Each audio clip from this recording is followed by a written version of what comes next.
Building drama. There we go. All right. I'd like to call to order the meeting of the Tompkins County Industrial Development Agency for Wednesday, July 10th, 2024. Welcome to everybody. First item is privilege of the floor. We have several comments, actually not several, but a few. I take our speakers first, and I have one blue sheet from Teresa Alt. You're welcome to come up. If anybody else wishes to address the IDA, please fill out a card. Oh, I see. I've got some other names here too, but we'll start with Teresa. Welcome.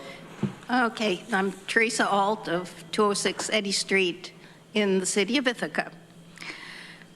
A report that I think is supposed to document the success of IDA initiatives lists average hourly wages at each project. I want to caution that average wages may indeed tell the story of wages at the enterprise, but in other cases, an average wage that looks good may result from a situation where a few administrators have very high wages and most of the staff are poorly paid. At least there should also be columns for highest and lowest wages as well as average. I had hoped to see a revised application from Southworks showing a larger number of affordable units. I told you at the last meeting of the implicit promise for affordable housing at Southworks when a threatened lawsuit reduced the size and number of units of the Asteri building. But no, I guess it was an empty promise. Thank you. And I realize I need to go back in order just for a moment to recognize our board member who is appearing on video today, Duxin Nguyen. And I'm going to read a statement. Board member Duxin Nguyen will be attending the July 10th, 2024 meeting via video conference due to an extraordinary circumstance as outlined in Section 4E of the organization's public meeting video conference policy. Mr. Nguyen will be attending at a location that is not open to the public and thus will not count towards quorum, but will be able to vote on any motions on the floor. And I note that we do have quorum, so we can proceed. And Duxin, I hope you're feeling okay. All right. Okay. Let's see. Next up, we have a few people that may or may not want to speak at this time. Dan Klein. Did you want to address us? No, thank you. Okay. Jennifer Tavares. Sure.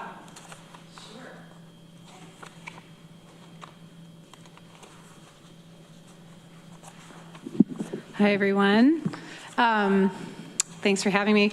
I submitted verbally a number of comments last month in support of the Southworks project and in hopes that the IDA and all of the partners necessary to support that project will participate.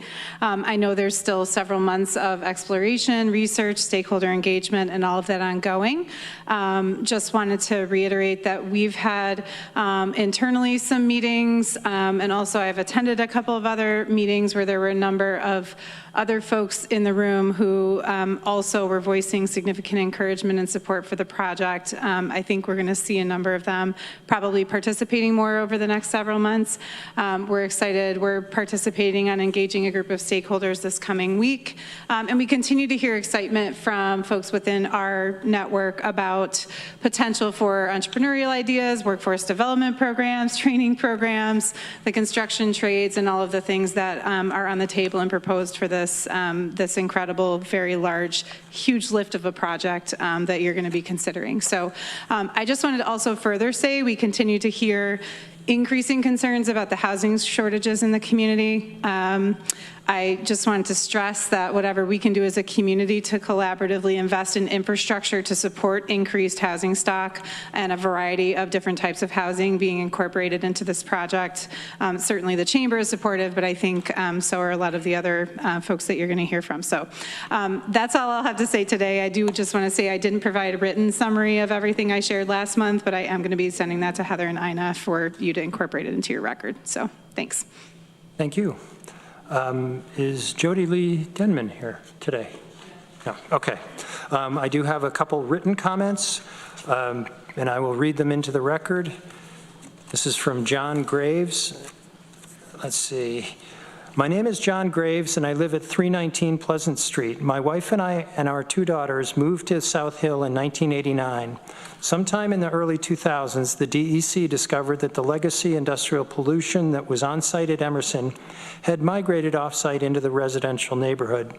The iconic Emerson factory on South Hill for the next 20 years was a source of great anxiety for South Hill residents. Thanks to David Lubin and the Southworks team, the former Emerson factory is now a source for great expectations. I became the president of the South Hill Civic Association during the time frame that Emerson closed its doors and abandoned its factory. During that period, our group met in person monthly to keep abreast of all of the DEC, DOH, city, and town remediation updates, and to brainstorm how the 95-acre Emerson property could enhance our South Hill neighborhood instead of being a giant encumbrance. Around 2011, Bill Reed, an associate of David Lubin, started showing up at our meeting, mostly to listen. As it turns out, those early brainstorming sessions with Bill Reed in attendance are reflected in the current Southworks master plan, especially on the energy side of the project. The South Hill Civic Association early on engaged Francis Vanek, professor in the School of Civil and Environmental Engineering at Cornell, to study the feasibility of incorporating renewable energy projects at Emerson. Later, when David Lubin started the process of purchasing Emerson, he also sponsored Master of Engineering classes at Cornell with Francis's help to do additional renewable energy feasibility studies. All of these feasibility studies are found on Francis Vanek's homepage. At last month's IDA meeting, which I watched via video, David summarized what the Southworks team is considering for its energy infrastructure. All of the renewable energy possibilities that David mentioned are mainstream and can be integrated together to form a neighborhood microgrid. I've followed a number of microgrid projects, some on former brownfield sites with net zero carbon emissions as their goal. Their common denominators are early microgrid planning, public-private investment, and interdisciplinary collaborations. Moving Emerson from a seriously polluted site to a state-of-the-art clean energy microgrid is a community benefit that can certainly be realized at Southworks. But that community benefit can only be attained if this IDA board grants Southworks all the financial support it can. Besides generating renewable energy that will power a neighborhood microgrid at Southworks, there are plenty of other sustainability goals that the Southworks team will be pursuing. And then bullet points: reusing the iconic and historic building, creating the infrastructure for a new neighborhood, developing a workforce for next generation jobs, creating incubator and builder space, continuing environmental remediation, creating a new mobility hub for South Hill, and reconnecting the South Hill Recreation Trail. I know tax abatements are not popular in Ithaca. However, the community benefits derived from Southworks will be so significant and tailored to the spirit of Ithaca's stated decarbonization goals that nothing should stand in its way. Southworks is a project truly worthy of tax abatements. David Lubin is doing what no one thought possible 20 years ago. With IDA tax abatement support, the Southworks project can become a shining example of what our community can accomplish when working together. Thank you, John and Rita Graves. And there's one more comment, and I will preface this comment by just sharing a little personal information that my father-in-law spent an extraordinary long career working at Borg Warner and Emerson, and this is from one of his colleagues, I believe, William Bogus, or Bill Bogus. It says, "Hi, Heather. I watched and listened to this presentation and was blown away. Thanks to Jean's email, I enjoyed an exciting vision for South Hill to transform an old manufacturing site into a larger community that is fully integrated with Greater Ithaca. I only wish I were younger to see the final product. Best of luck, Bill Bogus." And I will presume to say my father-in-law shares the same sentiments. Those are the public comments that I'm aware of. If anybody else wishes to address the IDA, Rob, sorry. We have our City of Ithaca Mayor with us, Rob Cantelmo. Thank you, Mr. Chairman. I'll be brief. I'm here as a resident and as the mayor of City of Ithaca. I think everyone here knows the acute housing crisis that this community faces in terms of units at all levels. I think there is a rare opportunity before us to see not just additional housing created, not just additional areas for industrial and commercial use, but really the development of a new neighborhood that will provide a tremendous amount of opportunity for the folks who are living in our community, who may want to live in our community. This is a great opportunity, and I just wanted to say I fully support the IDA's granting of the assistance package here, and I really look forward to the day when we can see this work completed and this legacy, beautiful history site converted into something that's a very productive use going forward. So thank you. Thank you, Mr. Mayor. Let's see. We were going to invite the Southworks team up to do a brief overview of the project before we get into discussion, but we do have a couple items of business, and I think we should go through what we can. We were also going to review the 2023 jobs report before doing Southworks. I'd suggest that we take care of the amendment to our UTAP policy, and we defer the jobs report until later in the meeting if we have time.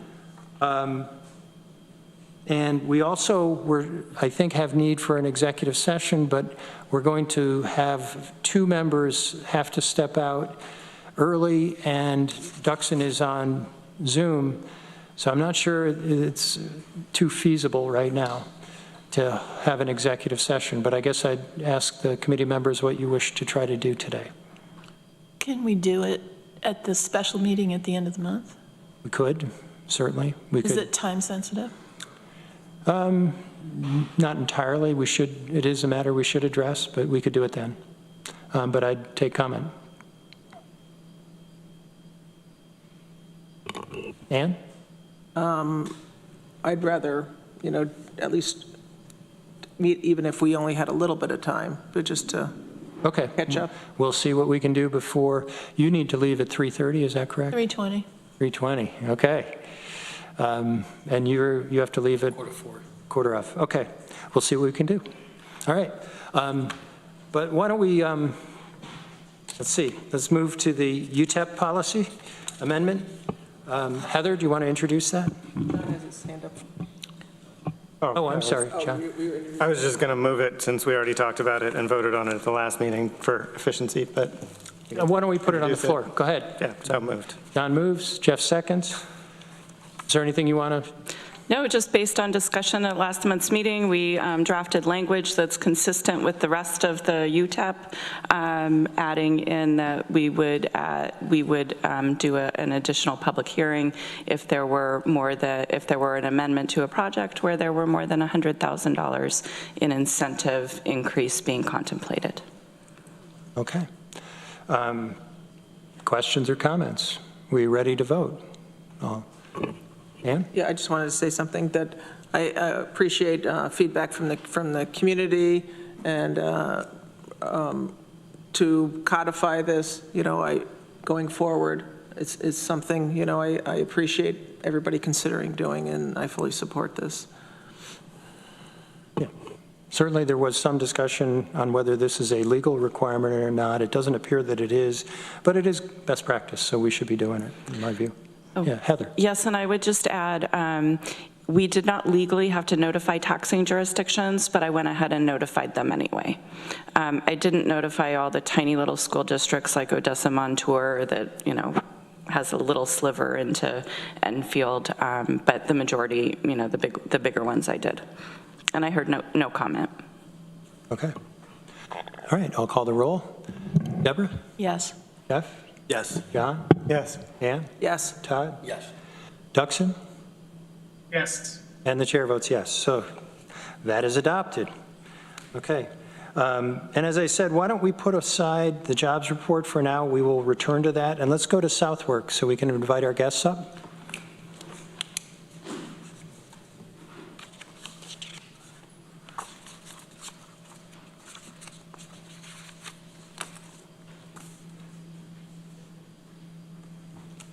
And are you going to have me do the show, or is Sarah going to do it? I think you have the presentation. Okay, great. Yeah, I can open that up. And while she's doing that, maybe you'd like to introduce yourselves and the Certainly. guests you have on screen. Absolutely. So I'm Rob Lewis. I work for Shift Capital, part of the ownership group that is taking on Southworks. With me is Melissa Geska of U.S. Sealing, one of the owners. And then on screen, which I can no longer see, but I think I'm going to capture everybody, is Nina Lynch, CEO of Xylem Projects, also an owner on the project. Sarah Barden, who works with me as an employee of Shift Capital. Together, we are the boots on the ground for the project. And then Brad Schwartz is our counsel as we navigate the pilot process. And is that David Lubin? Oh, yeah, David. That makes sense. I didn't see the last name or picture.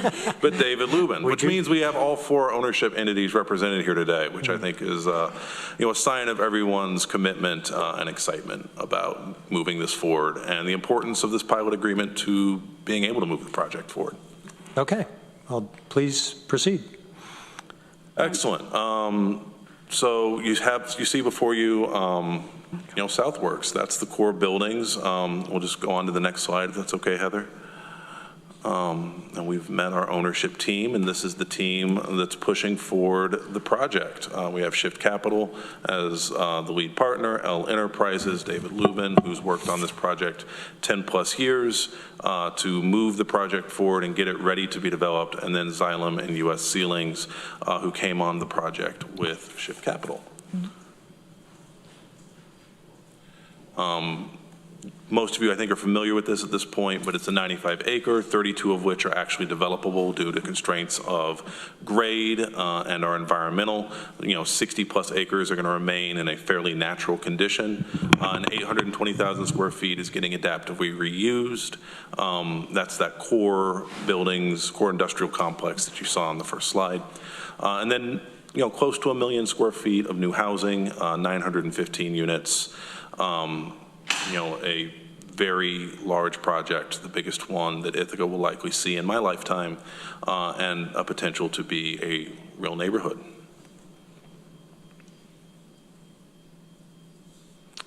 So it's taken us a long road to get here. This slide goes back to 2018, but could go back to 2013, when David started working with Emerson to negotiate the cleanup of the site and the standards that the site would be held to. But the big takeaway here, because we don't want to necessarily spend all the time we did last time, is that we are really ready to go from a permitting perspective. The site is cleaned up, the record of decision has been issued, our zoning is in order. It's really a matter of working out the business case for each individual piece of the project and being able to finance those sub-projects and get them going. And the IDA and the IDA incentive is a big part of us being able to do that.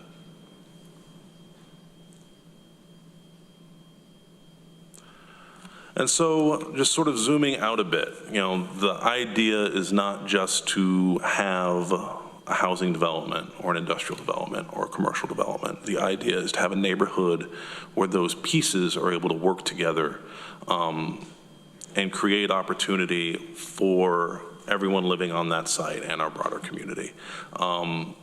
Shift Capital is not a low-income housing developer. It is not just a housing developer. It aspires to be and is a neighborhood developer. The idea is that in order to solve some of the problems that low-income housing tries to solve, you have to have opportunity, and you have to have a mix of people and a mix of uses and a mix of incomes. And that is the approach that we are taking on this site. We are aspiring to have a neighborhood that reflects our community and opportunity that expands beyond our site into our community. And this is a plan of what that community on this site will look like. So we have 4 sub-areas here that are identified. The woods, where we are working on a housing development starting with an HCR application this year for 60 units, working with potential partners in Beacon and INHS to try to structure that deal and make sure that happens in a way that is exciting and responsive to community needs and quick, because we're really ready to get going. There's the Hills, which will also be primarily housing, as well as the Gateway, which in addition to housing will incorporate a community building in the form of the trailhead. So that'll be the entrance to the Gateway Trail that connects Ithaca's larger trail networks with the state parks. And then the core of it all is the chainway. That's where most of the economic activity happens. That's where a lot of the opportunity is. That's where a lot of the placemaking is. And I know from comments that's what a lot of people in this room are chiefly excited about. And then I think the next slide is just pictures. So look, all those neighborhoods are beautiful. It's an exciting and I think cohesive vision. And I think it's important that all of it's able to happen together. So we won't go through 11 slides of all the great things about this project because we don't have time and we want to cover some other ground, and we did that last time. But this is what we consider the key elements of the project. I'm not going to read them all to you, but I will talk a little bit about sort of how they connect. The micro-mobility and open space, for example, that takes the opportunity that we create in our adaptive reuse. It takes the opportunity that we create in our mixed income housing and our workforce development and helps it connect with the broader community. It would be very easy to have this site be a cloistered development that didn't connect. That's not the intent. And so I think all of these principles really do connect with the overall vision of what we're trying to put forth here.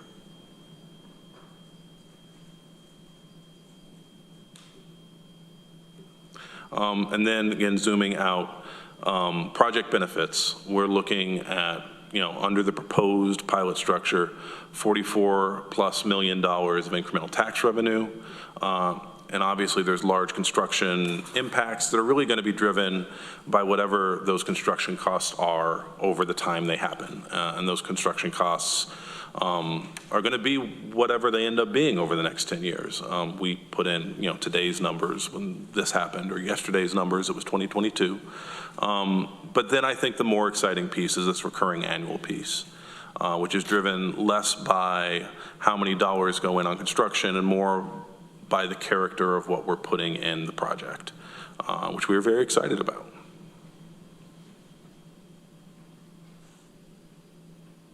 I'm just going to run quickly through a few key buildings. Most of you have seen this before. Building 21 will be a construction accelerator in advancing our workforce development program, and will also, we think, include a daycare. We are down the road with a couple tenants on the daycare side of things that are very excited. And we expect this building to move relatively quickly. I think that's all there is to say there, unless Melissa wants to. Yeah, I just wanted to touch on something because I think a question was raised and I'd like to address it. When we say a workforce development initiative, I think I touched on last time that we recognize there's a lot of great programs that already exist within the community. What we offer is physical space that a lot of those programs lack. So creating a shared environment where those programs can collaborate directly with employers. And really the accelerator piece is allowing companies to co-locate, to create kind of a catalytic environment where those cohorts from various programs can connect directly with employers and potentially work on site. So I just wanted to add that color to the commentary. May I ask a question? Where in this scheme of Woods, Gateway, Chainway, Hills does Building 21 fit? Do we want to skip back a couple slides to the map? That That's might the be chainway, most helpful. Yeah, I mean, I think here it's shown as the chainway, but it's really downhill from the rest of the site. So this is on Turner. And so it is a little bit physically removed from the main complex, which we think is really nice. We think it would be exciting to have one of the first buildings be one that's actually on the City of Ithaca street grid, be a use that's really responsive to community needs in both the construction training side of things and the childcare side of things. Yeah. We're really excited about this building. So might that move forward independently of the other time frames for these projects? So, I mean, we'll talk a little bit about how this might all happen, but realistically, this is going to take 10 or possibly more years to make everything on this map happen. Right. And so, you know, no individual piece of this probably survives by itself. I mean, I think there is a sense of scale here that's needed to make this thing work. But it's going to take, you know, years to have the whole vision come together. Rob, if I may, it sounded like the question was specifically about Building 21 and its timeline, so I think it might be worth commenting on that. Oh, sure. Thank you. I apologize. Yeah, Building 21, we are working on making happen as quickly as we can. We have talked about occupancy as soon as mid-2025. There's a number of things that have to happen in order for that to happen. I don't think we're in here guaranteeing that we're going to be open for business by next June, but we are doing everything we can to make that one happen quickly. Thank you. So sooner than the rest of Chainway? Yes, sooner than the rest of Chainway. Although we have, and we'll get there, we have active leasing interest in other parts of the Chainway.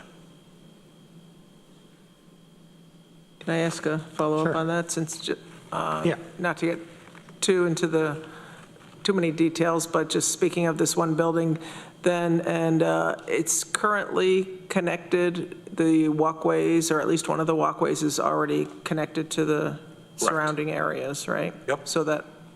So for childcare, it doesn't sound like, as far as connecting to the neighborhoods, if people wanted to walk up, you know, to be able to drop off kids to childcare, that's a possibility then, right? We are figuring out what happens with that sky bridge. There are fire access implications if that sky bridge stays, and there's historical implications if that sky bridge goes. So that is something that we are working through. But we are definitely going to have Building 21 connected to the rest of the site in a pedestrian-friendly way in some manner, whether it's the sky bridge or another access strategy. As well as the rest of the neighborhood surrounding. Yeah, I was meaning the downhill. Downhill. Neighborhood where there's actual walk, you know, just on the ground level. Oh, yeah, no, we walkways. have sidewalks right there. They're there already. Right. Absolutely. Okay, great.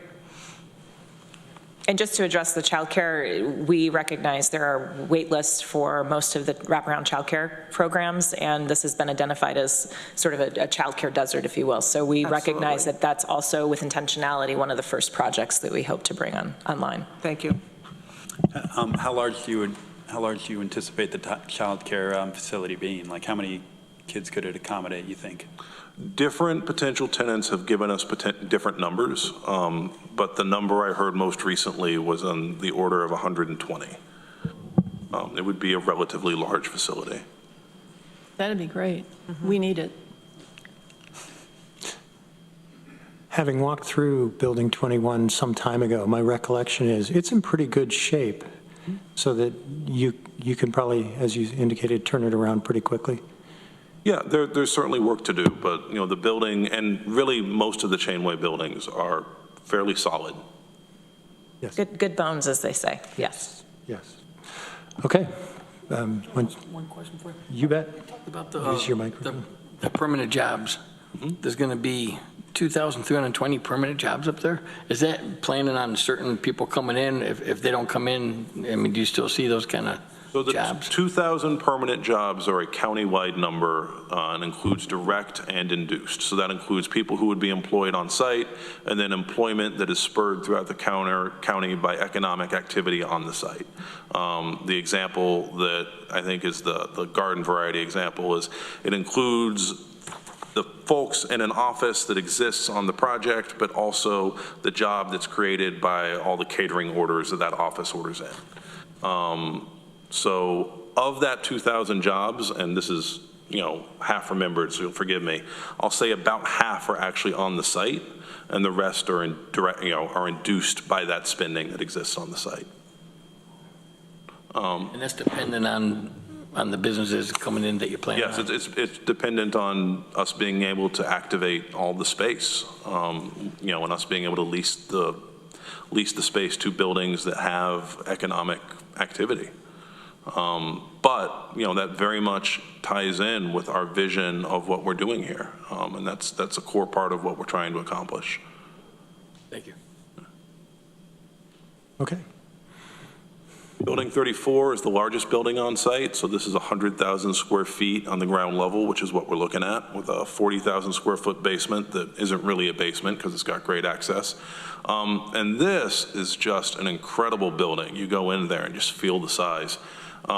We have interest in half of the ground floor for construction materials distribution, which would be very exciting. It would be relatively easy for us to get that in there, assuming we are able to close that tenant. And we have a number of smaller tenants interested in going into that basement space because it also has amazing access. So this is another one that could move relatively quickly. We are also talking with folks about a mid-2025 occupancy. I'll say I think that those tenants are maybe a little less far along than Building 21, but still very possible. And this would be an exciting one to bring home. This would be real industrial activity and some very large and potentially easily habitable industrial space. This is another one that's pretty ready to go. I will say the prospective tenants have also expressed very quick activation once agreements and leases are signed. Between, I think, 3 and 5 months is what they've indicated of being fully operational. Yeah. So, I mean, this is the one that, assuming we are able to wrangle that green light, we could make happen very fast. Okay, Ann. And I realize you're still in negotiations, but did you say materials distribution? Yes.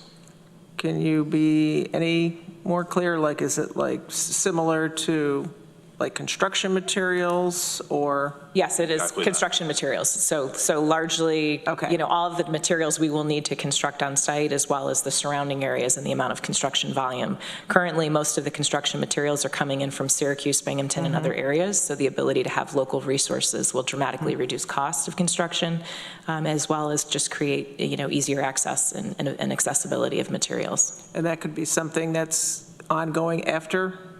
Correct. That is their Okay. vision. It would be a longer-term lease. Okay, that'd be great. Thank you. Next building. Actually, All right. if we could go back 1 second. Sure. Activation of Building 34, is that going to depend on any signal changes on Aurora Street for truck access? We don't believe so. Okay. But that's, there's a traffic study that was done as part of the GEIS process that was envisioned as a multi-phase approach where we would have part of the site populated and then have to do a review of the impacts of what's populated. And then we would be tasked with mitigating those impacts along the way for the rest of the development. And so there will be some learning that happens, but right now, we're not necessarily contemplating that that's going to be required for this specific activation. Okay, thank you.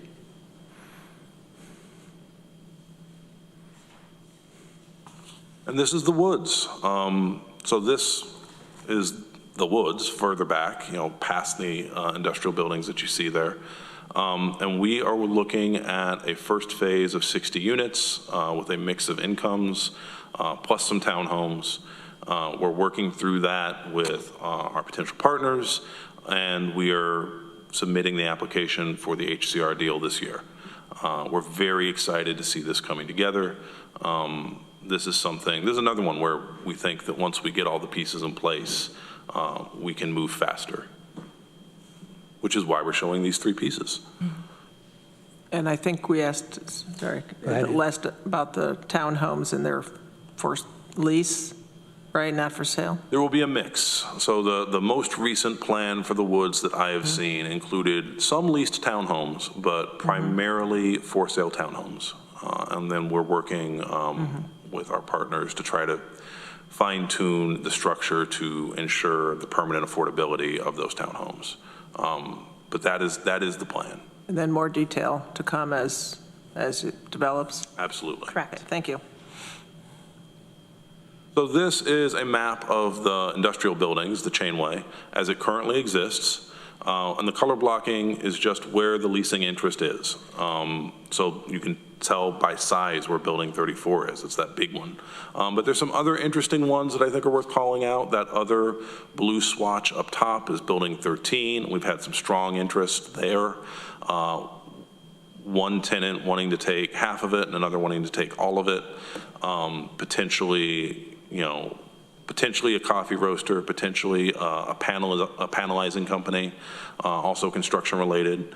The lime green building, or sort of the rectangle building top left, that is where we would like to have our tech incubator. We've had strong interest from a number of small startups that are coming out of the incubators in our region. The issue you have there is that it's hard to get 100,000 square feet of office space activated by a bunch of small startups that want, maybe 1,000, 2,000, 3,000 square feet. We have a lot of those interested, and it's about getting to that scale. And then that lime green down south, where you see building 21 across the Sky Bridge, building 1, which is the small office building where I work, and then that basement approach there, that's sort of the bend. That's a mix of the workforce development and childcare that we've talked about, potentially small office and some co-working in building 1 where I work, and then potentially some retail uses that could be activated relatively early on that bend piece, which we're excited about. We didn't see retail happening this early, but we have some strong interest with someone who feels like they could work in our current environment with the current industrial vibe. Which we would be very excited to have happen sooner rather than later. We think getting retail going on this site, is a way to create real momentum and real visibility and real buzz. And that is all I have presentation-wise. There's a bunch of slides that got moved into the appendix, and we could spend time there, but I doubt that's how we want to spend your time. I'll say thank you, and I think we're certainly open for questions or however you want to advance the conversation. Okay. No questions. Heather, did you want to make your comments and then we enter into discussion? I know that there were some questions about the pilot and how the pilot would work based on the application, some questions about how it fits within the IDA's housing policies. So I did put together a few slides just to sort of explain how the pilot works in a pilot example, and then some of the housing details. Why don't we get that information now, if you want to proceed? Did we get all these slides? Yes, you have the presentation we gave last month, which includes these slides and more. Not a new one. All right. Yeah, Tom. Talk about the construction materials. You're talking basically going to be prefabbing panels and walls and rooms? So there's two separate elements. The construction materials supplier would be someone who would carry lumber, drywall, acoustical products primarily. And then the panelizer is someone, it's a large lumber company in the Rochester area that does wood framed panelization. We think, number one, it reduces the overall cost of the construction of housing over the needs of the project, but we also think it has some really great implications for those existing workforce development programs in the community because it creates repetitive environments that are conducive for training. So the ability to have cohorts participate in panelization of construction is a great way for people to learn and gain access to construction. So they would be constructing the panels? It would be working in conjunction with the existing programs to create training opportunities where there would be hands-on exploration of construction with the panels. But so with the panelization company, would they be creating the panels there? Yes, they would be creating the panels there. Okay. It dramatically reduces the cost because traditionally transportation is one of the cost prohibitors of panelization. Right. And because we're right on site, cheaper the for ability housing. for you to just, boom or crane those over to another adjacent parcel is very advantageous overall.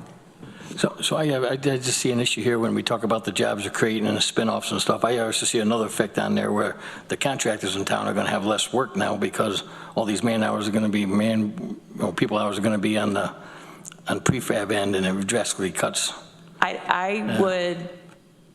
I would like to look at it in an alternative fashion in the sense of the amount of construction. I think we are going to be hard-pressed to find enough contractors. I don't think there's going to be any lack of work for anyone in this community or other communities. I think we're going to be struggling to keep up with the demand. There's plenty of construction here, and there's a collaborative, conducive environment that we want everybody to have a part of this project because it's so massive. We can't be successful without that level of collaboration. It just seems like we're taking away from existing contractors groups that are here and giving it to another. No, so in what we're proposing, it's being additive and augmenting. One of the greatest challenges as a construction employer is the lack of skilled people. And a lot of companies are restricted from growth and prosperity because they lack skilled people. So if we can provide a pathway that employers, like the contractors you mentioned locally, if they have access to people that they can fully vet in a controlled environment and be able to provide them jobs, then those everybody wins in that scenario, in my perspective. So you're saying like it's a pathway, they could learn some skills in possibly various portions of this project, learn some soft skills, hard skills, possibly say work at the penalization company, and then they'd learn more skills, and then they could possibly then work out in the trades. Is that what you're saying? Yeah, we have 10 years of massive construction projects here, right? So and on top of that, we have many other projects in Ithaca that are happening. You guys know better than anyone what that pipeline looks like. And then you've got Micron and Syracuse and all the other areas, and Rochester's booming. And so how do we continue to create an organic, local, supportive construction ecosystem? So we want to partner with existing contractors. We want to partner with existing Building Trades Council folks. We want to partner with every single community organization that's already doing that because we have tremendous demand, and we have to meet that demand. And so we're not looking to take anything away from anyone. We're looking to collaborate and bring greater opportunity. There's enough pie for everyone. I'd love to discuss that more with you. Absolutely. I'm open to that as well. Okay. I know that that's in the works in terms of the conversations that need to continue. And we're going to be meeting primarily, IAED has been instrumental in the construction workforce development initiatives that they're working with. So we're not looking to reinvent any wheels. We really want to plug in and solve critical lack of space issues. And we want to connect the employers and the job opportunities with the cohorts and applicants and people that are seeking jobs. That's our mission. Okay. Thank you. Absolutely. Sorry, Heather. No problem. Great information. Okay. Pilot details. So I just want to back up a little bit and just as a reminder what a pilot is. Pilots really can help to incentivize a private company, a developer to invest capital, and in return provide community benefits. In the case of Southworks, we've seen a number of potential benefits from sustainability to housing development, workforce construction, workforce development, et cetera. And in exchange, the community gets an increase in its tax base and an improvement in quality of life for the community. So this is generally how a pilot works. It acts as a financial incentive to undergo an economic development project. The tax base grows over time. So what you can see here is in the orange, the existing land and building value before a project might happen, where you might have some vacant buildings on site. They have very little value. They might increase, we always estimate a little bit of tax rate increase over time. So that's where you see the orange growing a little bit over time. But the blue is really the benefit to the community in terms of new tax base, the growth in that tax base as a result of a project. And what the pilot does is it phases in those new taxes over time. So now let's look at Southworks. So what they're proposing is a base value of what it is valued at today. The existing land and the building on the entire site is valued at $3,506,000.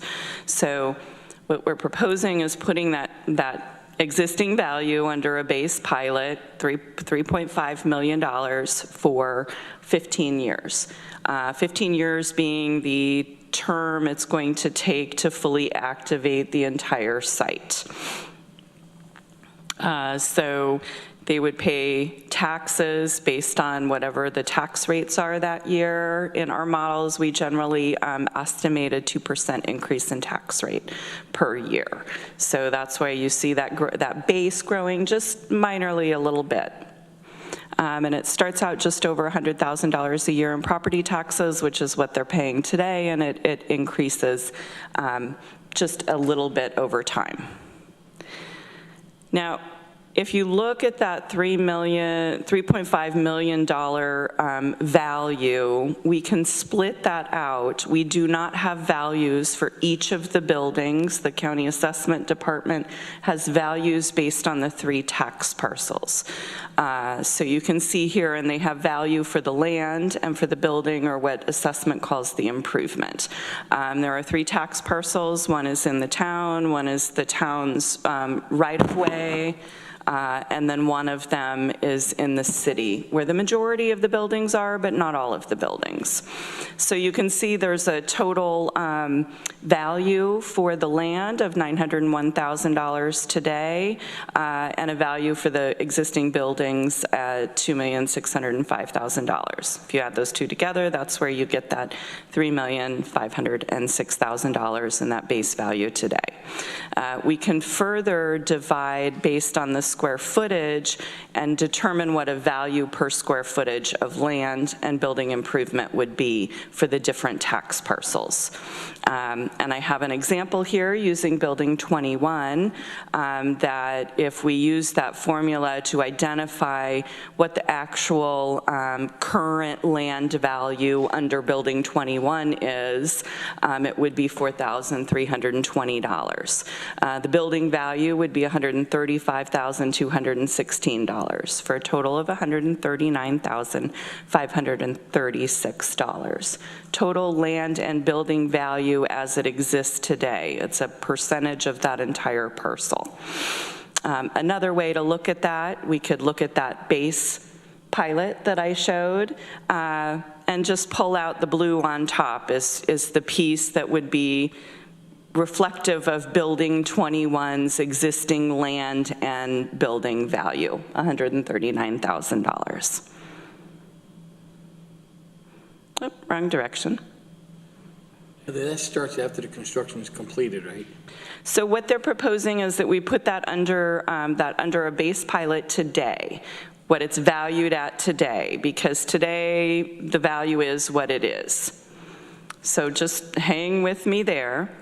And then as improvements are made or new construction is made, what would happen is you would pull the existing land and building value out of that base, so the base would be amended.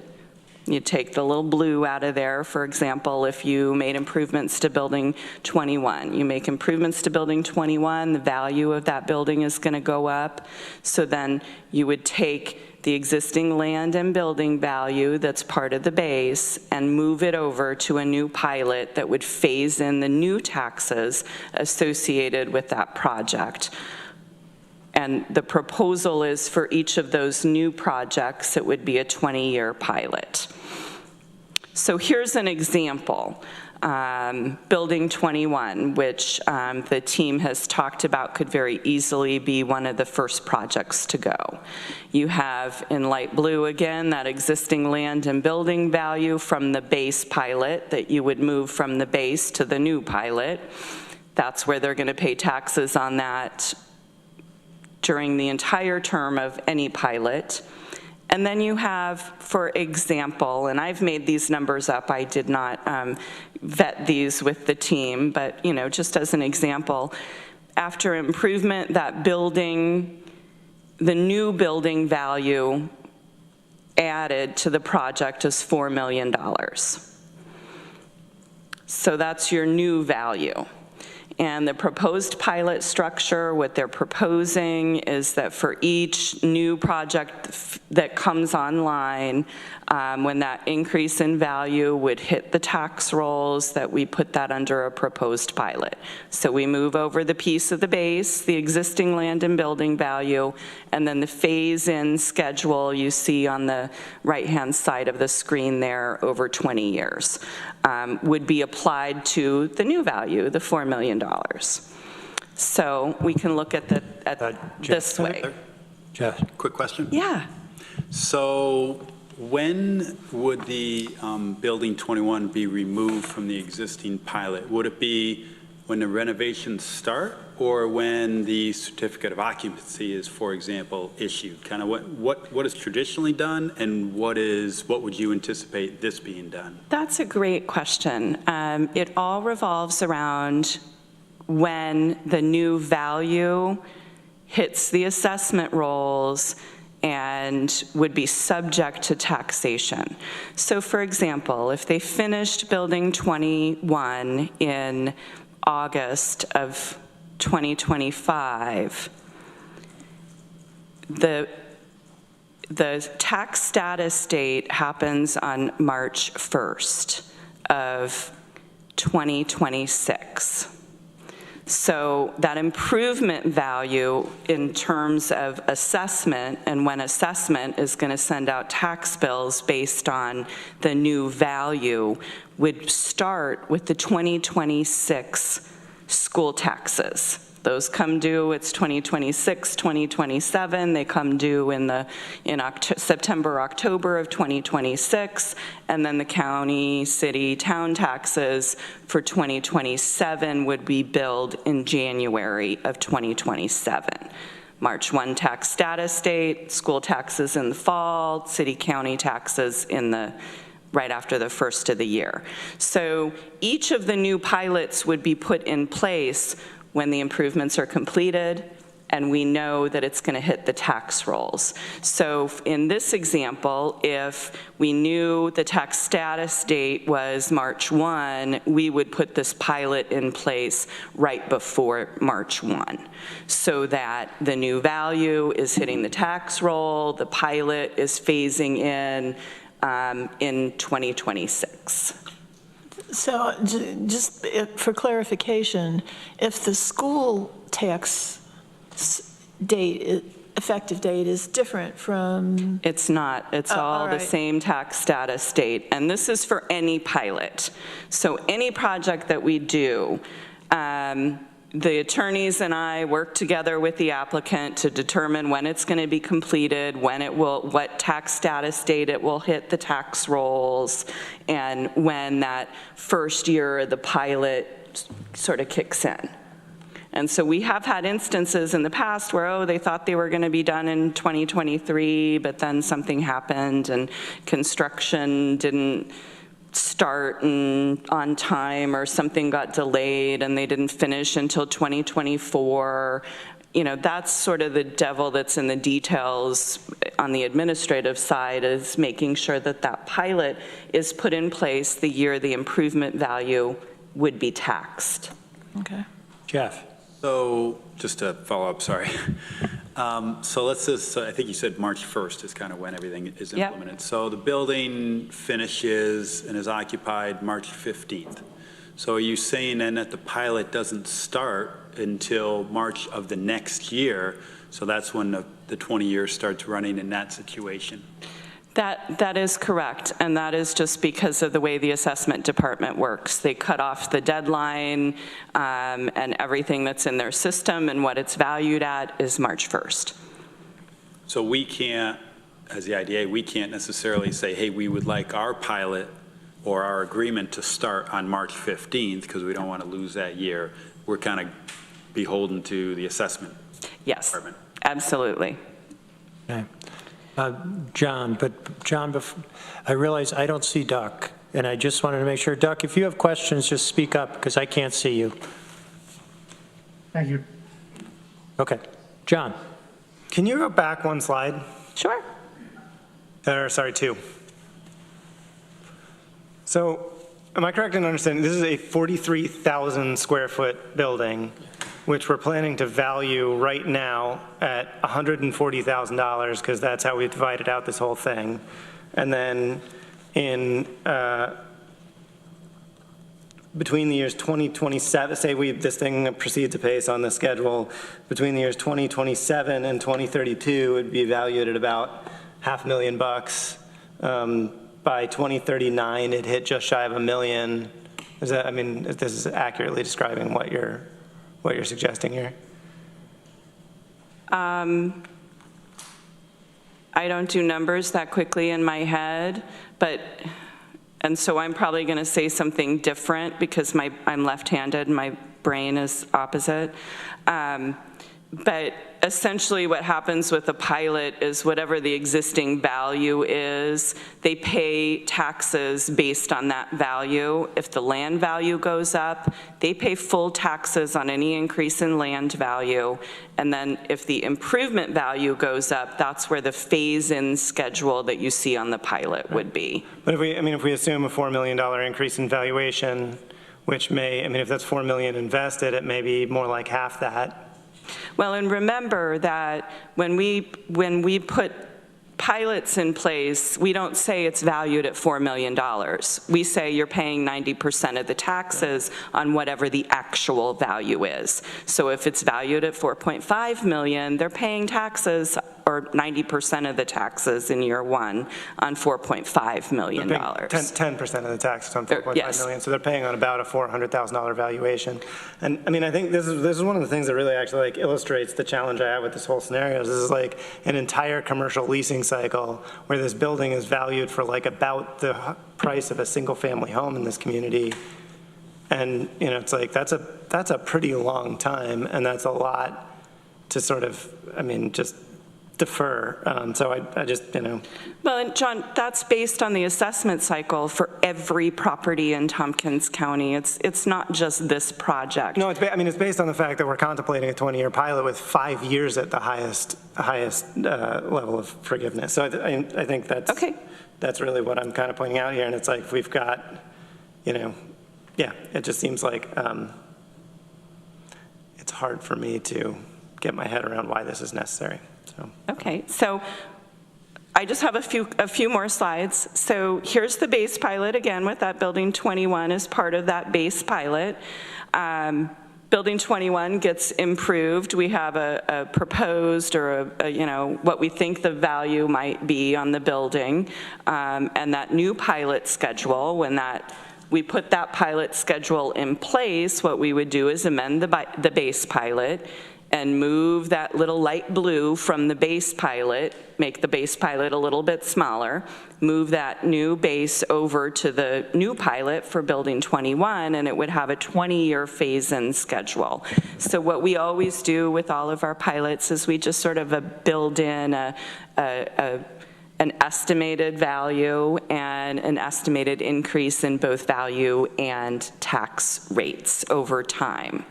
So there you can see in the dark blue the estimated new property taxes as a result of the investment and improvement to building 21. So just to put all three sort of together, you can see on the left side that base pilot that shows part of building 21, and then on the right side, when building 21 is completed and improved, we'll then amend the base pilot. It's going to go down just a little bit, minus the little light blue. We're going to add the light blue onto the new pilot with a 20-year phase-in schedule. So the base pilot will only go for 20 years. Every time we amend it, it's going to get a little bit smaller because that piece of the base is being moved on to the new project. Okay. Okay?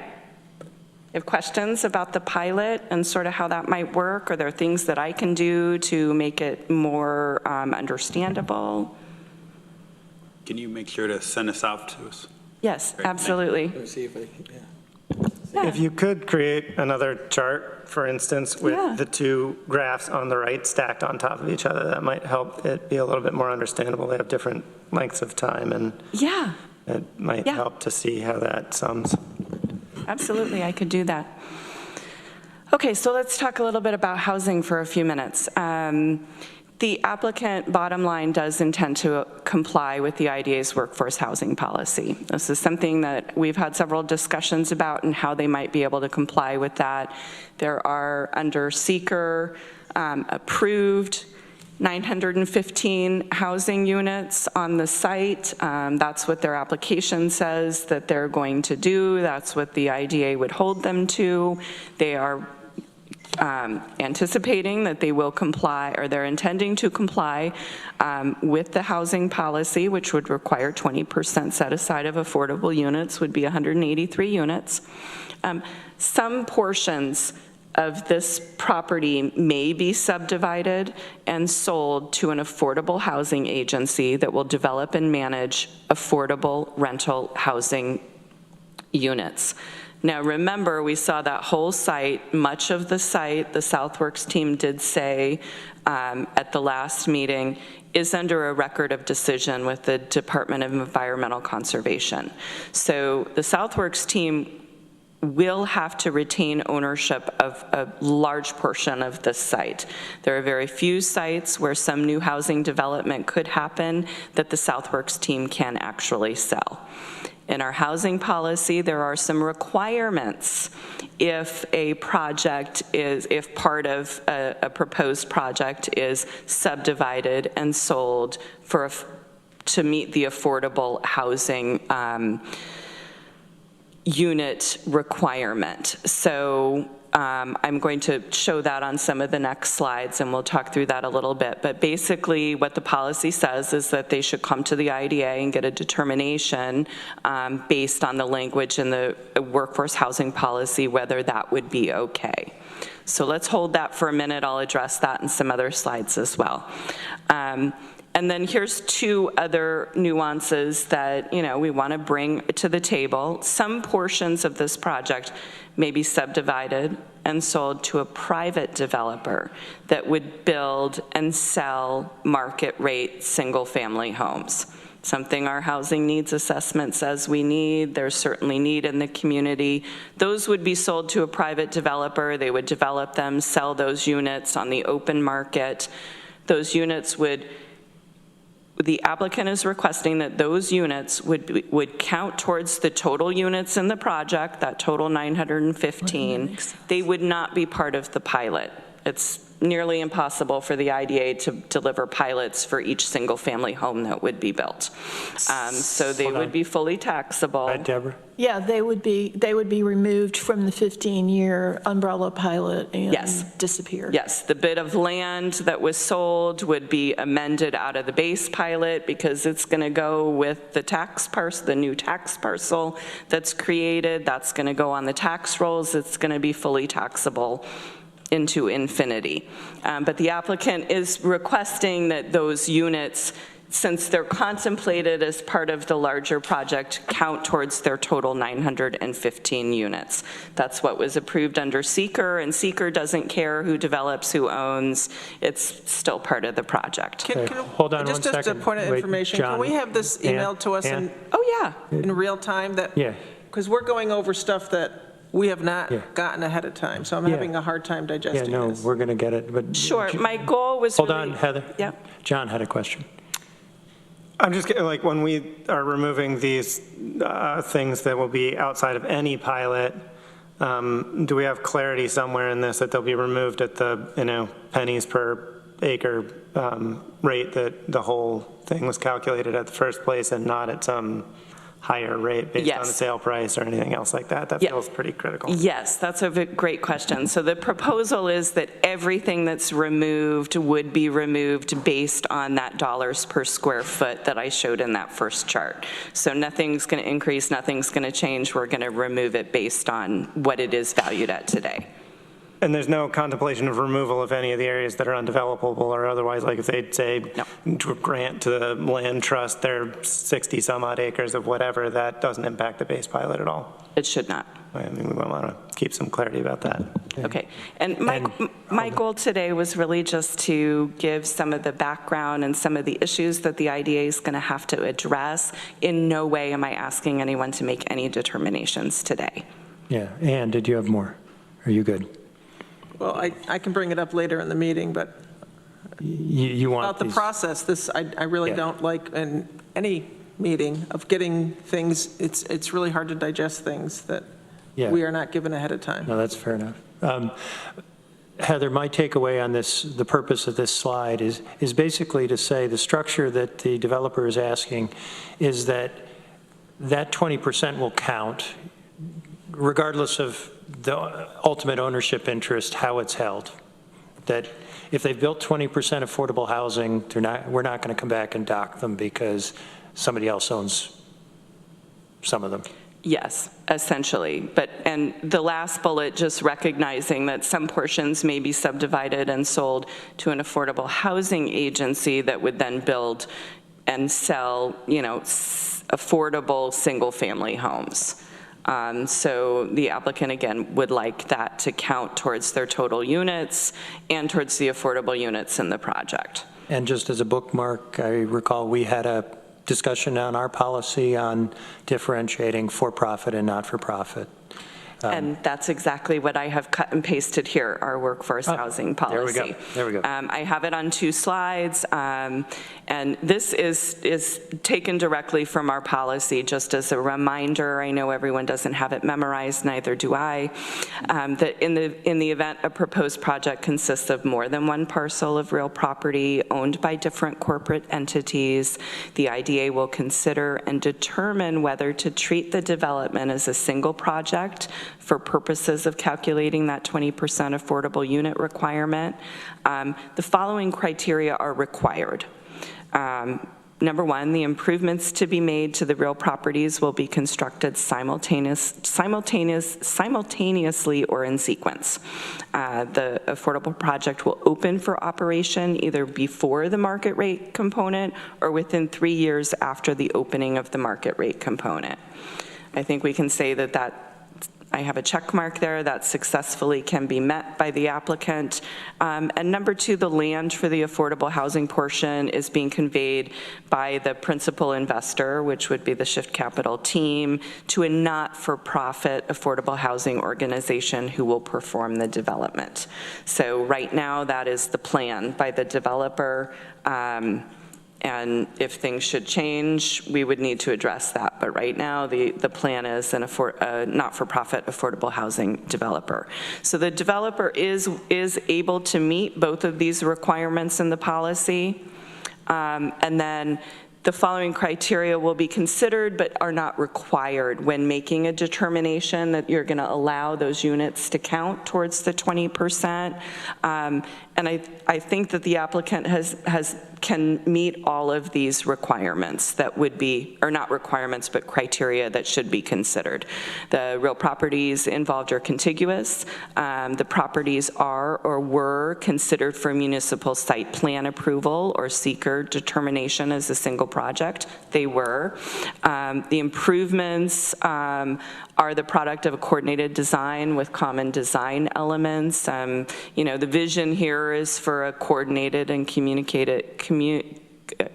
activated community. And then 4th, that the purpose of maintaining separate corporate ownership is related to regulatory eligibility or financing requirements for affordable housing.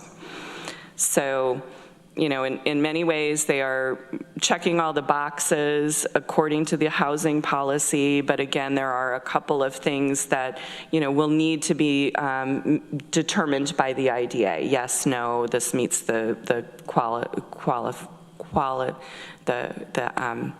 requirements or not. So yes, I would just jump in to say my viewpoint on this is that I think we, as an IDA, should be flexible here in our policy on whether this needs to be a not-for-profit, if that becomes a real factor in this development.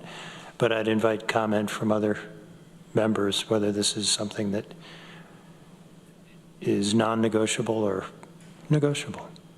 Anybody has strong feelings? It sounds like they're going to meet the criteria, so I don't see it. I mean, in my mind, I think that this clearly meets the criteria, and we should determine that to be the case based on that factor. Okay. I'm just saying if they ended up coming back in 8 years and said, market conditions have changed. We have a for-profit developer that. I think that'd be a great question for a board 8 years from now, personally. But okay. Well, I think that issue is something we are going to have to address. Well done, John. Yeah. Okay. Okay.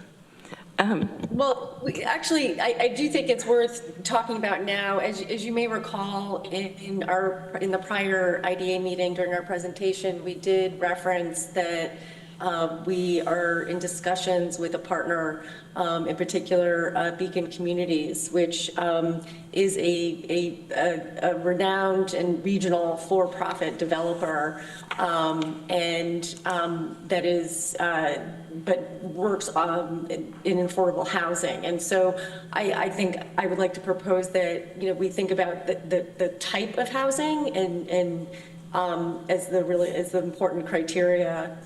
Because what we are contemplating is 100% affordable, in a first phase with them. Okay. Well, it sounds like you have one vote, but I don't know about the other 6. I was under the impression, and maybe I'm wrong, Nana, that there was another not-for-profit housing organization that was going to be part of the affordable piece.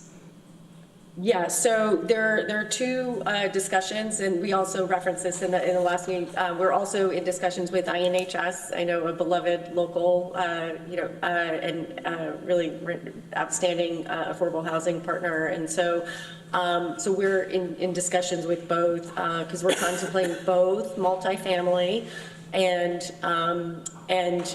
some for sale townhouses. And so there are 2 different pieces that we're working on the planning for now, and in a very collaborative fashion, I might add, with both of those parties at the table. Our agreements, though, are still, being. We're moving ahead in discussions, but they're not yet finalized.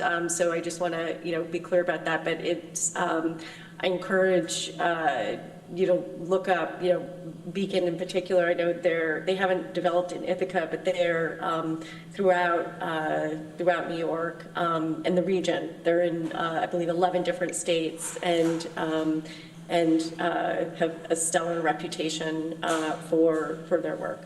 Okay, Deborah.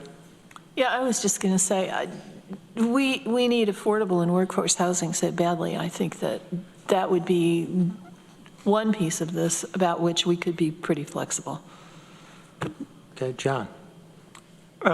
Just as a point of clarification, it sounds like you're talking about working with INHS for either some multifamily or some townhouses, and then Beacon for the other. Is that what you're describing?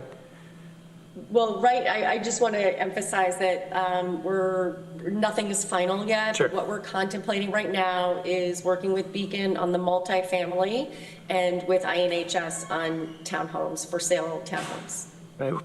Which I think sort of illustrates that, the point of the policy as it's written. So my expectation is then what you'll do is you'll pull the portion that Beacon's going to develop out, and you'll put it in an affordable housing pilot under our UTEP, which is independently a very lucrative incentive that makes these projects financially viable on their own, therefore undoing any sort of giving up of revenue that was contemplated in considering that you wouldn't make the contribution to the Community Housing Development Fund. So sort of on the one side, you get the benefit of our very lucrative affordable housing incentive, and on the other side, you get the benefit of not having to actually contribute to the community's larger pool for affordable housing, which is why the policy is written the way that it is.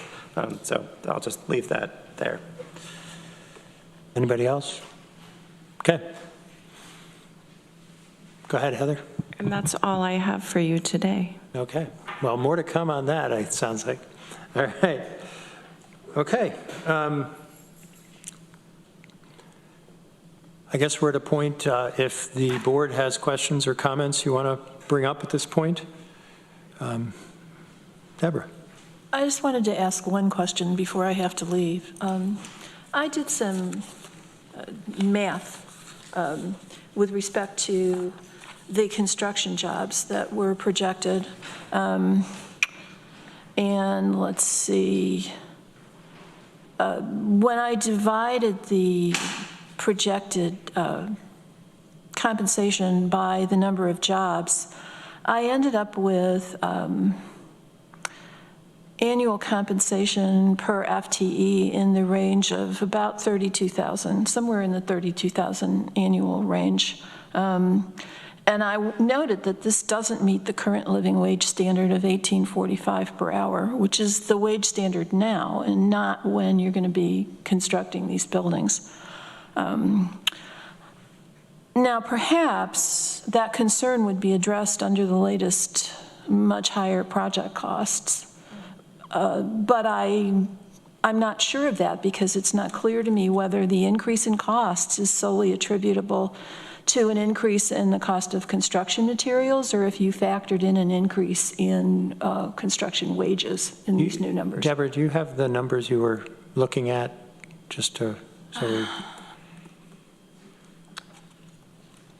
Well, and I would assume those are the numbers from the economic impact analysis, which is ESC numbers, which is based on a model that would, based on the construction costs, sort of spits out how many construction workers. Right. You know, they're fairly accurate, but they're not totally accurate. It's on page 53 of the Southworks materials that were distributed for the June 12th meeting. It's page 4 of ESC's or ESI's analysis of the potential benefits. It mentioned 32,640, let's see, under paragraph 3.1. It'll generate an estimated one-time total economic impact of $218.4 million in the city, $158.4 million in the town, and that would be estimated to be 2,310 full-time equivalent jobs in the city and 1,630 full-time equivalent jobs in the town. If you divide those estimated economic impact by the number of FTEs, you got 32,640 in compensation for the city, 32,453 in compensation for the town. If you calculate the living wage of $18.45 at 40-hour weeks, that's an annual compensation of $38,376. If you calculate it at 35 hours per week, it's annual compensation of $33,579, and that's now. By the time you get around to building this, I would expect the living wage would be higher. So I would be interested in hearing how you all managed to increase the wages to meet the living wage standard. Yeah, so I'll speak to the model first. So those numbers are coming out of an e-consult model that took a project cost that we gave to them and a program that we gave to them, what we were going to build, and they took the massing of that project cost and they attended programming and activation of that space, and they put it into their model and they spat out an impact that included jobs and wages numbers that are driving this. It sounds like it came out at $32K per year and living wage was, I think, 38. Mm-hmm. Yep, so not quite there. I'll say that living wage analysis was not part of that model. We have increased our project cost estimates since we undertook that modeling exercise. That increase was an all of the above increase. You know, things increased really beyond construction materials, labor costs, everything, but it's not necessarily broken out in a level of detail that I could give a credible answer on what those wages will end up being.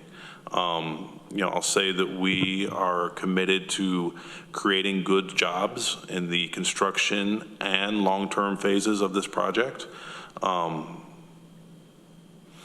And yeah, I don't know that we're going to have clarity on where we'll be on living wage until we're a little bit further down the road. It's something that we care about, and the quality of these jobs is certainly something that we care about.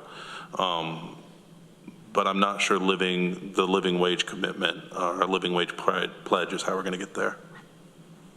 So can I just add, it's a model. So it takes into account probably prevailing wages within the region. They probably used implant or something similar to that. These are not the actual estimates from the applicant of what they're going to pay. It's based on a model, and so it gives you a sense, because you can't have an actual ever when you do economic impact analysis. It gives you a sense of what the impacts could be. We know that those dollars are going to go up. And I want to keep everybody on the same page that you did at the last meeting agree to hire a third-party consultant to do a new economic impact analysis based on some of the new numbers in the project. So at the next special meeting, which we set for July 29th, we will be able to present that new economic impact analysis, so the numbers might be very different. They might be much larger, and the reasonability analysis should be done. Heather, in preparation for that meeting, it might make sense to let our consultant know that this question has arisen so they can address it directly. Thank you. I'm sorry I have to leave. I've got another meeting. Okay. Good luck with your other meeting. All right. Okay. Further questions, comments at this point?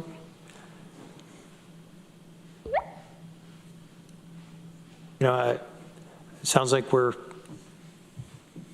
out of questions at the moment. I think there's certainly further discussion that we're going to have. This is a complicated project, and yeah, after we've had a chance to review the presentation materials, sounds like, and we're going to have access to those. So, to Ann's point, I think that would be very helpful. All right, well, we thank you very much for having us. And we, of course, are excited to field as many questions as you have for us, and excited to see this move forward. I would echo that this is an exciting project. I'm very hopeful that we can get to an agreement here and we can help make this happen. Wonderful. Absolutely. Thank you. Thanks, very everyone. much. All right, thank you. All right. Well, it does appear we do have time to look at the 2023 jobs report and memo. Heather, do you want to introduce this topic? Sure.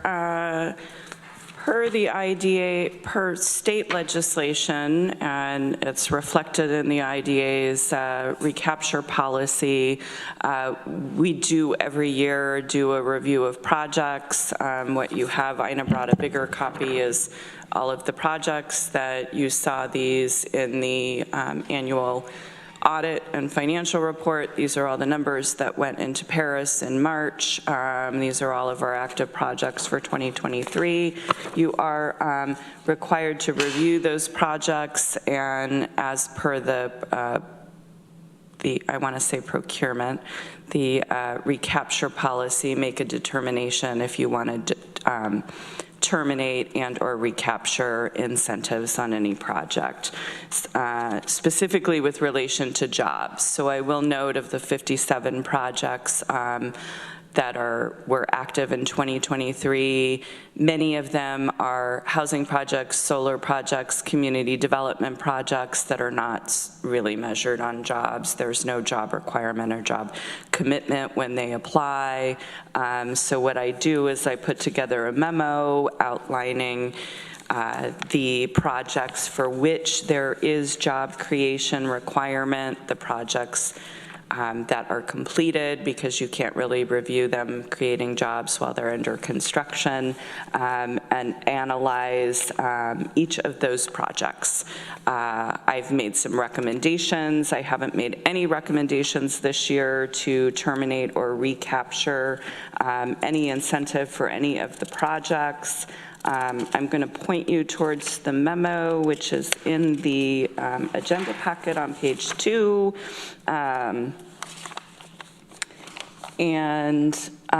You know, these are the ones that have not met the job creation requirements that they pledged in their application. So I did provide some narrative for each of those 11 projects, down from 13 last year. And I'm happy to take questions on any of them. Sure. Todd? Heather, I don't see that one job on here. There was those 4 contractors that had the LLC together up above Cliff Street, or? Oh, the Cliff Street Retreat. Yeah. That project has some financial issues. They've not closed on any incentive. They've received no incentive. They have not started construction. Okay. Yeah. They have a sign on the building looking for investors. Yeah. Really? Okay. No longer says it will be open in fall of 2022 or whatever. Okay, thank you. Okay. I guess I would comment that this does seem to be a situation where we're fortunate to have a very low unemployment rate in the community. And I think we're still seeing impact from pandemic, that we are chasing recovery in a lot of different ways, and this is one of them. I don't have any strong feeling that we should be considering recapture on any of these projects. It's just, you know, this is what the market is doing to these businesses. John? Yeah, I agree. I mean, nobody acted in bad faith, and I think that we've hit 71% of our targeted jobs across the book of projects as a whole. If anything, I think not only are we seeing COVID impacts, but also impacts of the lack of available housing in this community, which makes it hard to attract and retain employees here. And I agree. I would, I'll go ahead and actually move to accept the memo and Heather's recommendations that we not pursue recapture or termination on any of these pilots. All right, could I get a second? Jeff seconds. Okay, further discussion? Ann? Yeah, I just wanted to second what John said, and as we also talked about with the Southworks project, the availability not just of affordable, well, of any housing, but affordable housing, especially in mid-range, all kinds of ranges, and also childcare. If people need to work or want to work, if you can't, you know, we're still looking at one spot for every 2 kids that need childcare, so that's a big issue. So I concur with the motion that was set forth. Okay. Todd? I got a legal question here. Are we setting precedents if we, I mean, I'm just worried about how about the other ones that have made the commitments? Are we setting some kind of bad precedents as well? If you let them do it, they didn't meet the obligations, why are you coming after me now? Is it like favoritism or favored nations or? Remember, you guys, it's within the board's full discretion as to whether you want to exercise your right to recapture. And as Rich said, we've seen it not just here, but across the state, that COVID screwed a lot of things up, prices, lack of housing, that has impacted a lot of stuff. So that's what kind of goes into not just this board, but other boards, the analysis of whether or not to recapture. And as John said, it's different. If there's a bad faith actor, that's one thing. But if we have entities that are genuinely trying to meet their job commitment goals, they just simply can't, based on the current economy, the market, housing, all other factors, that should go into the analysis. But I don't think you're at risk of setting any negative precedent of not recapturing on these. Thank you. Okay, further discussion? We ready to vote? I'll call the roll. Doc? Yes. Jeff? Yes. John? Yes. Ann? Yes. Todd? No. And the chair votes yes. So that's 5-1. John? Do we want to move directly into an executive session if we have we've got 15 minutes with a quorum remaining? I don't know if that issue, I don't know what the issue is. If it seems important that we talk about it today, we might want to start right now. Well, let me just ask, I do not need to give a chair's report today. Heather, do you have anything else you need to report on? Just reporting that I received drafts of the reasonability analysis and the new economic impact analysis from the independent third-party consultant for the Southworks project, and they will be distributed to the board and the agenda packet prior to the next special meeting. Okay, and we do have minutes from June 12th, 2024. I'd just soon, John moves, Todd seconds. Questions or comments on the minutes? Ready to vote? Duxon? Yes. Jeff? Yes. John? Yes. Ann? Yes. Todd? Yes. And the chair votes yes. Before we go into executive session, could I just say, Heather, I really appreciate all the information that you gave us on the pilot, but I would really like, and I guess I'm also speaking to you, Rich, as far as the chair or the vice chair, if we could have information whenever possible in the agenda for transparency for us and for time to look at it, or at least an email earlier today, but just as soon as possible, and or can it wait? Like, could this have waited? Yeah, maybe, like that explanation, I appreciate that, and if you did it, you know, because of some things that were coming up, you know, and on a timely basis, that this is when you could get it in, but also look at, can we then postpone that for the next time, just to have full transparency for the community and for us. Point taken. Certainly, we can revisit all of these issues on the 29th. We're going to have a special meeting, so. Okay. Yes. Thank you. So, okay. I would also add that the Lake Street project at the Ithaca Gun site did close. The housing fee payment went to the county planning department.